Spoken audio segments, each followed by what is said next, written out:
Hi friends, ഇന്ന് നാവിൽ കപ്പലോടുന്നൊരു മാങ്ങാച്ചാറാണ് ഇടാൻ പോകുന്നത് കേട്ടോ. അതിനായിട്ട് മാങ്ങയുടെ മൂടൊക്കെ ചെത്തി കളഞ്ഞിട്ട് നന്നായിട്ട് കഴുകി തുടച്ച് അത്യാവശ്യം വലിയ കഷ്ണങ്ങളായിട്ടൊന്ന് കട്ട് ചെയ്തെടുത്തിട്ടുണ്ട്.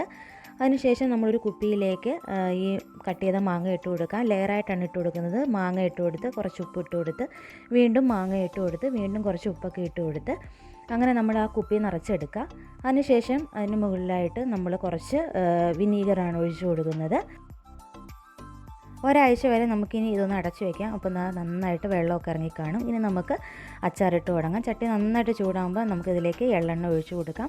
അതിനുശേഷം കടുകിട്ട് പൊട്ടിയതിന് ശേഷം ഇഞ്ചിയും വെളുത്തുള്ളിയും പച്ചമുളകും കറിവേപ്പിലയും ഇട്ട് കൊടുക്കുക. നന്നായിട്ടൊന്ന് വഴണ്ടി വരുമ്പോൾ മഞ്ഞൾപ്പൊടി കായപ്പൊടി ഇട്ട് കൊടുക്കുക.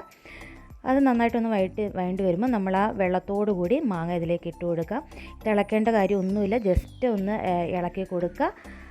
ഫ്ലെയിം ഓഫ് ചെയ്യുക. നമ്മുടെ അച്ചാർ ഇവിടെ റെഡി ആയിട്ടുണ്ട്. എല്ലാവരും ഒന്ന് ട്രൈ ചെയ്ത് നോക്കണേ. Super taste.